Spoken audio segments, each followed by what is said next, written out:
Trump, for the 70th time, has now threatened Iran that he's going to destroy Iran and then straight away backtracks. Almost we're dealing with a bipolar person. And it's the same story again. Trump says we are ready, lock and loaded. And then at the last minute, the Gulf areas have requested that I delay my attack. Iran is begging me for a deal, which we obviously know is not true, because it is Iran that is escalating. It's Iran that's pushing the U.S. assets out of the Middle East, all the way from Kuwait, Bahrain, to Jordan, and to Israel, as we're going to show you very soon. And the issue is that there's nothing that the U.S. can do militarily to open the Strait of Hormuz or achieve the previous objectives that the U.S. had, which is regime change, destroy their missile cities, because they tried pretty much everything. In the first 40 days, they threw everything they had at Iran. And the problem that they found is that Iran has built a lot of things underground, and therefore they're untouchable. And the fact that it only takes a few cheap drones and a few cheap missiles that doesn't even have to be launched from the coastal line of Iran to disrupt the Strait of Hormuz. And on top of it now, the el-Mandeb in the Red Sea is also disrupted by Ansar Allah, or as people know them as Houthis, because following the attacks that Saudi Arabia carried out on the Sana'a airport in Yemen, which is where Ansar Allah are. So we don't just have one disruption, we have two disruptions. And you add on top of it, there's a time limit to all of this, which is this war cannot go on forever. Because the only reason why oil prices are not high is that the U.S. is releasing oil from their oil strategic inventory, their strategic reserves that are used in emergency situations, into the economy, which is keeping the prices low and ensuring there's no shortages. So that strategic reserve buffer is expected to be depleted by either the end of August to the end of October. The problem is we don't know exactly how low we can go with the oil strategic reserves, because we've never done that. We've never gone this low. And the strategic reserves require a minimum operational amount of oil in the system, and we don't know what that amount is, which I think we're going to find out this year. But essentially, end of August or end of October, there is no more buffer. So there's no more way to manipulate oil prices. At the same time, the U.S. have depleted a lot of their ammunition, especially their interceptor defense missiles, because they didn't understand how many missiles and drones Iran has, how prepared Iran was for this war. So this is the type of key munitions for the U.S., how much they cost, the estimated pre-war inventory, the estimated used in the war, and delivery timeline months. So the Tomahawk, which is one of the main ways that the U.S. has used to attack Iran, each Tomahawk costs $2.6 million. The estimated pre-war inventory, pre this Iran war, is 3,100. They've used more than 1,000 of them. So they have probably about 2,000 left. The total that they've left, which is also required for not just for the Middle East, but for Europe, but for the Pacific. The JASSMs, so these are the bombs attached to jets that are mostly used as missiles that shot off Iran. So not out inside of Iran, outside of Iran, because they have a good range. Some of them, the extended ranges have 500 miles that can be shot from where the jet is all the way to the target. Each one costs about 2.6 million, but if they're extended range, obviously that costs a bit more. Estimated pre-war 4,400, and then more than 1,100 left. So say about 3,000 left. Again, not just for the Middle East. Then you've got the prisms, which are actually, these are the ones that are shot into Iran from land. So, these are where, like a lot of from Kuwait, the missiles that were shot from Kuwait into Iran were prisms. Well, these cost about 1.6 million. They had 90 of them pre-war, and they've used pretty much everything. They've got 20 left. That's insane. Then you've got the SM and SM6s. These are interceptors. So they defend against ballistic missiles that Iran shoots. They're like, THAAD and Patriot. Well, each unit cost of SM3s is $28.7 million. They had 410. They've used 250. There's about 160 left. For the SM6, 5.3 million per unit. They had 1,160, and now they've used about 370 max. Estimated. Again, these are all estimated numbers. The THAAD systems, 15.5 per missile. Again, THAAD is for intercepting missiles. They had 360 pre-war inventory. Now they've used 290, which means they have about 70 left. This is insane. The Patriot, it costs 3.9 million. Again, this is an interceptor, intercepting ballistic missiles from Iran. 3.9 million. They had 2,330. They've used about 1,430. So there's about 900 left. And this takes a very long time to produce, as you can see from these delivery timeline. These are in months, 47 months, 42 months. And the other problem they have, the US, is that they can't carry out a lot of their strikes from their US bases because Iran has destroyed the majority of the US bases in the Gulf countries to the point where the US is having to move their assets away from Kuwait, away from Bahrain, away from Qatar, all the way to Jordan, and now even to Israel, which is the US's last front. And by moving these assets away, it's much harder to effectively achieve your objectives in Iran when you have jets that have to fly all the way from Israel to Iran and come back, which is a much longer distance. And therefore, in 24 hours, you have much more limited strikes that you can carry out compared to if you're flying from any of the other places that's closer to Iran. But also what was happening during the 40-day war, it wasn't necessarily that the flights, the air jets that were dropping bombs were flying from the Gulf countries.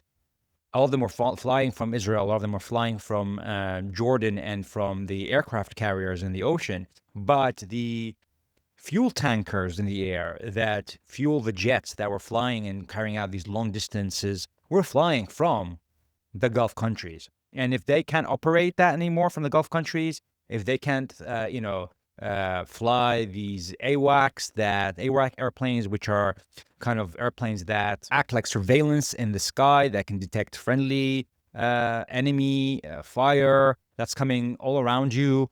But also the radar systems were destroyed in those Gulf countries. And therefore, any missiles that Iran shoots, it's much harder to detect early warnings for that in Jordan, in Israel, and therefore more likely to cause damage. And we can see even the FT was confirming that the US was moving their assets. Here we have the FT. Iran sets the pace in war with Trump. They indicate all the kind of assets that were destroyed. And it also says over here, Iran has intensified strikes against Kuwait and Bahrain in recent weeks. It has forced Washington to reposition soldiers and airmen who once relied on a necklace of vulnerable bases across the Gulf, further afield to Jordan, Israel, and beyond.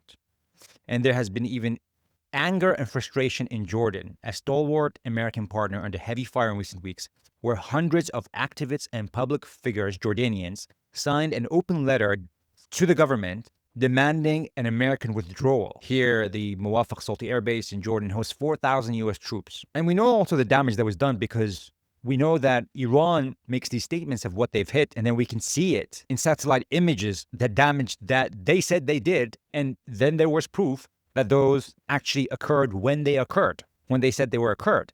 King Faisal, Muwafaq Salti Air Base over here, you can see the damage. Ali Salem Air Base, Prince Hassan Air Base, Al Jabr Air Base. So, all across this region, from Qatar to Bahrain to Kuwait to Iraq, north of Iraq, Erbil, to Jordan, all across those assets were damaged. So if Trump was serious about carrying out or achieving their military objectives, he would have to wait for another year to replenish their ammunitions, or at least some of their ammunitions, to have any chance of attempting any of their objective, which even in that case is not achievable, because the first 40 days, they did everything they can to achieve their objectives, and none of it succeeded because Iran was prepared. Some of these missile cities that are underground, you cannot penetrate them. They're under mountains. Iran has filled the coastline with places where missiles and drones can be released. You would need a Vietnam-style war to happen to even come close to, trying to achieve such an objective of regime change. And that would cost, more than 100,000 deaths of U.S. soldiers. And there is no U.S. president or even the U.S. public that would allow that to happen. The appetite is not there anymore. They did that with Vietnam, and then they lost, and they had to, exit. They tried to do Afghanistan, and then 20 years later, the Taliban is back in charge after 20 years. and thousands of deaths. They did it in Iraq, and even though it appeared successful at the beginning, a couple of years later, there's a civil war, there's attacks on US soldiers, and then ISIS was formed. And Trump wants a clean-cut execution, like Venezuela. That's the only thing he can accept. And Iran is going to be the complete opposite of that, because Iran has the military capability. Nothing compared to Afghanistan, nothing compared to Iraq, and nothing compared to Vietnam in terms of their military capability and experience. And so apparently this latest deal is that Trump has accepted Iran to control the ships that enter the Gulf through the Strait of Hormuz, and then Oman is in charge of the things that exit, which is essentially Trump conceding and saying, yes, Iran controls the Strait of Hormuz. Because if Iran controls either the entry or the exit, it only requires one, then it controls the flow of movements. And that's the whole point that Iran wants. I mean, Iran doesn't want to control the Strait of Hormuz for just controlling the Strait of Hormuz. They want to control the Strait of Hormuz for act as a leverage against the U.S. to ensure that the U.S. meets the other conditions that Iran has set for them, such as the unfreezing of their assets, such as the removing sanctions, such as ending the war, such as removing the occupation of Lebanon by Israel. Why would the U.S. accept any of this if it wasn't forced to? Because Iran controls the Strait of Hormuz. Because if Iran controls that, it controls the flow of energy. Essentially, Iran can increase the production of oil or reduce the production of oil by controlling the Strait of Hormuz and causing economic warfare against the U.S. and the world economy. So whenever the U.S. doesn't meet its conditions, the ships that enter Hormuz are going to be reduced, and therefore the ships that can exit, loaded with oil from Hormuz, because it will be reduced, because the entry is going to be reduced, so the exit is going to be reduced. And so that increases oil prices. So that has a huge price on inflation and attacks the economy. And the point is, Iran has to impose a cost on the U.S. so that they never do such a thing again. But at the same time, ensure that the concessions that the U.S. has given, that is signed as part of the MOU, Iran actually gets that. Now, as we've mentioned before, there's a big problem here. Because if the U.S. accepts Iran controlling the Strait of Hormuz, then in essence, this is the start of the ending of the U.S. empire, in the same way that the British Empire ended when they couldn't protect the Suez Canal. And suddenly, people realized that the British Empire was weak and it could be challenged. Now here, the U.S. cannot even open a 50-kilometer wide gap in the waters by what the world knows as the biggest, most powerful navy in the world, apparently, which is the U.S. Well, now people are going to start challenging the U.S. But it's not about just people challenging the U.S. It's also what it means in the Strait of Hormuz. As we've said before, this is an attack on the dollar being the reserve currency. America entered into a deal with the Gulf countries that they have to sell their oil in dollars, which is known as the petrodollars. The reason for that is that the Gulf countries get security for that arrangement, and the U.S. ensures that there's a huge demand for dollar, because people who want to buy oil have to have dollars to buy that oil from the Gulf countries, and the Gulf countries will hold dollars because they're getting a lot of dollars. Now, a lot of that surplus of dollars, whether sitting in the Gulf countries or sitting in other countries that are buying the oil, is not just kept in that country, it's reinvested back in the U.S. economy. It's used to buy U.S. debt, U.S. treasuries, which ensures that the interest rate of the U.S. government is low, because there's a huge demand of dollar, and therefore a huge demand of U.S. debt that they want to invest in, because otherwise there's no point of holding just dollar. It loses value because of inflation. So they want to invest it back in risk-free products, and one of them is U.S. debt. Apparently it's risk-free, because apparently the U.S. is never going to not pay its debt, even though it's 40 trillion right now. Well, if the U.S. stops paying their debt, then that's the demolishing of the world economy. So what they will do, instead of not paying the debt, is just print money and degrade the value of that dollar. So countries would invest in the U.S. debt to get an interest rate, and that, because there's a high demand for U.S. debt, the U.S. government doesn't have to pay a high interest rate because there's a lot of people demanding it. And so they keep a low interest rate, which allows the U.S. government to borrow 40 trillion in debt and still function without going bankrupt. and which funds the military, which the military ensures that everyone's using dollars, especially in the Gulf countries. But Iran can challenge that because now it can say that, oh, do you want a faster transit or approval through the Strait of Hormuz? Because all the entries or the exit, whatever they agree, has to be approved by Iran, and they have to go through the Iranian government authority or the Hormuz authority.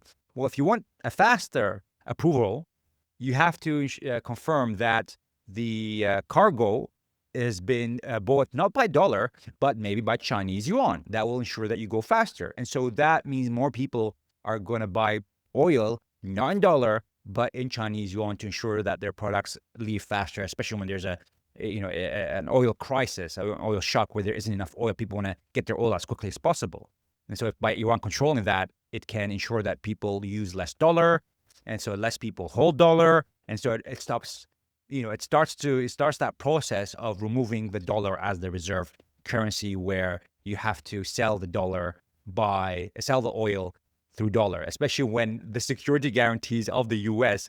don't mean anything anymore, as we've seen with this war, where in fact the U.S. has brought destruction to the Gulf countries because of the U.S. bases that are in those countries, where it resulted in not the U.S. protecting the U.S. bases, but the Gulf countries themselves protecting the U.S. bases. So we kind of had a flip from, the U.S. protecting the Gulf countries to the Gulf countries protecting the U.S. bases, which is insane. But everyone has awoken to this fact now. And so that's why the U.S. is going to struggle with getting into a long-term deal where Iran controls the Strait of Hormuz because of the risks I just outlined right there. So even if they get into an agreement, the expectation is that the U.S. will restart the war next year when they've resupplied the oil and the inventory, when they've resupplied their ammunition, because they cannot allow this defeat to be a long-term defeat, because the reserve currency will be gone and the U.S. empire will stop being an empire whereby it can influence as much as it influences other countries right now. This is the issue that the U.S. is facing. But the problem is Trump can't do anything about it because they don't have the ammunition, because also of Iran's deterrence strategy, where it says, hey, if you attack our electricity or power plants or bridges, we're going to do the same to your allies or to the countries that they see as facilitating this war, as allowing the U.S.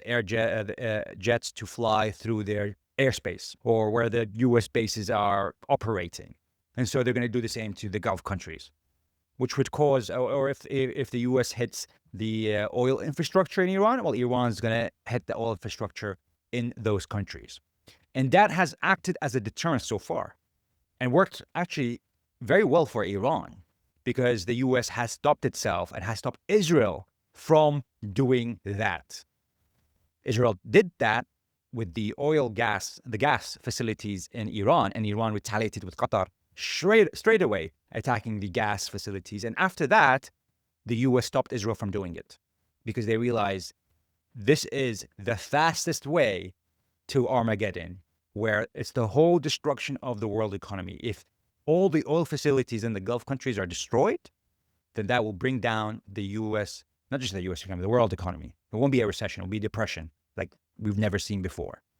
And so that's the decision that Trump has to make, is do I escalate by attacking the power plants and bridges and bring about the destruction of the world economy? Or do I concede to Iran and bring down the U.S. empire? It's a big decision to make. And that's why we're seeing a backtrack. Now, that's not to say that the U.S. will not start the war in the next coming week. You never know what they have planned. Even if they get into another MOU and the U.S. signs it, it's very likely the U.S. is going to try to do something like they did before with the last MOU, where they created a southern corridor that Iran doesn't control to ensure that there's another flow of ships, which went against the fifth point of the MOU, that Iran will make the arrangements for the free passage of ships, not everyone else, because obviously if Iran gives that away, it doesn't have any more leverage. So why would Iran give that away, to control the Strait of Hormuz? It has to control the Strait of Hormuz to act as leverage to ensure that the U.S. meets its conditions and the concessions that it has given to Iran, and the conditions as part of the agreement that they have signed. So this is where we are. We'd love to know your thoughts about how Trump is being seen right now. Obviously, he's being seen as very weak, very hesitant. He keeps on making threats and he just backtracks. And we're kind of glad that he backtracks, because escalating obviously is going to cause a lot of devastation to the whole region and the whole world. But if you did like this video, do hit the like and subscribe, and we will see you very, very soon.